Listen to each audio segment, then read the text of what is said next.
so that'll be a disaster. Right, you might see the lovely puppy displays at the bar there. We are going to be doing a spoken word night in Cranleigh Arts Centre, and we shall be doing a poem of our own choice and a First World War poem, and there'll be music from the times, films, photos, everything like that. It's on the 16th they're holding their Remembrance Day. So, I used to work mine after this lovely man called Gordon, and his dad was called Gordon too. I'll tell you the two names. There's a purpose for that. And he used to tell me all about his desert rat days. Showed me all pictures of them playing football with a rag football because they didn't have a proper football. And they all looked like they're 12. They all looked like English choir boys or something like that. And all his mates got killed around him. And he'd always refer to them when he was watching a Manchester United match on the telly as, "Oh, Pete was up. Pete, did you see that?" And you turn around, and just in case Pete had materialised or something like that. It was very spooky altogether, because he believed in them so much that you did so too. And as well as telling me about his Second World War activities, he'd also tell me about his father, who was Gordon in the First World War. And he was very young indeed when Gordon went off to the First World War. And Gordon came back minus a leg and minus a mind, and completely white. And the wife was so embarrassed by him, she told the kids that that was your grandfather. So his father became his grandfather just by that slight movement of hand. So he told me all about First World War things, and he said when it got to his stage, all the stories that he'd heard, all the gruesome tales, they were just repeated in the Second World War. Even my Grandfather Sheedy, was the runner. And sometimes his job is to get a wheelbarrow and run down and pick up arms and legs and bits of human beings that had lost contact with the original body. So, you know, war is a terrible, terrible thing altogether. So this is called "His Wooden Leg Stares at Me." Grandfather Gordon scratches the air where his leg should be. Grandfather Gordon, always a different explanation how he lost a leg. Enough to fill a book. Grandfather Gordon's wooden leg, now a Tommy gun, a sword, a unicorn's horn. "Give me me leg, you daft wee buggers!"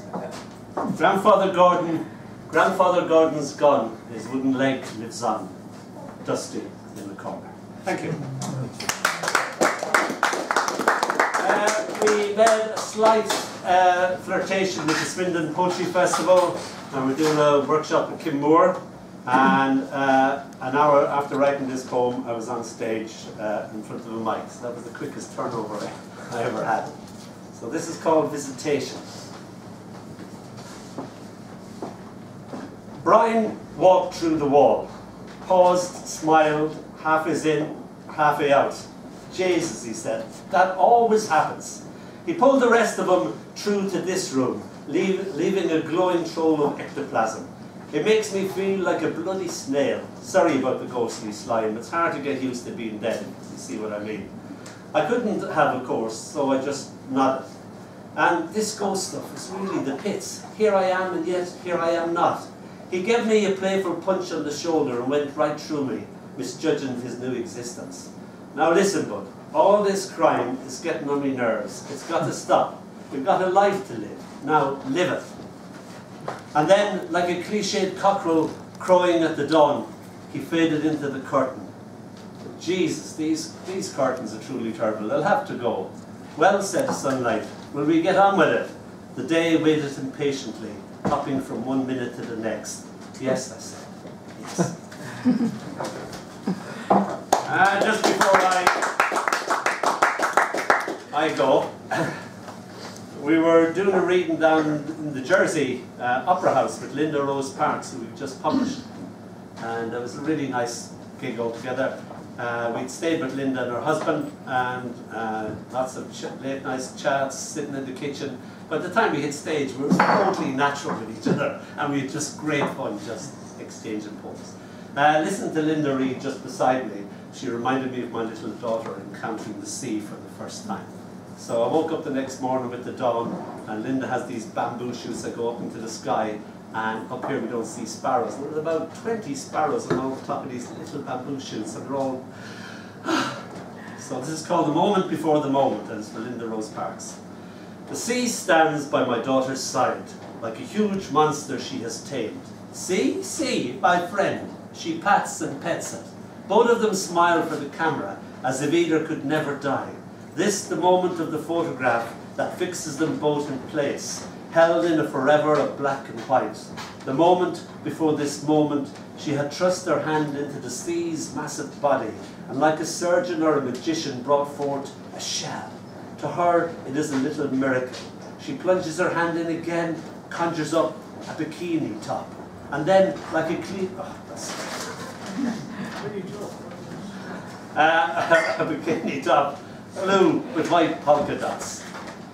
On her next sleight of hand, she creates bladderwrack with such a casual, nonchalant magic. What is, she inquires of me. She falls in love with the sound. Will bladderwrack, bladderwrack, bladderwrack, bladderwrack all the way home. She is my tiny god, making a universe in her own image. The camera clicks, captures the creator in the act. It's her pet sea gazing at her imploringly like a kraken on a leash. She pats it with a splash, a wave licks her toes. The sun shines in glorious black and white. Her laughter, my prayer. Thank you.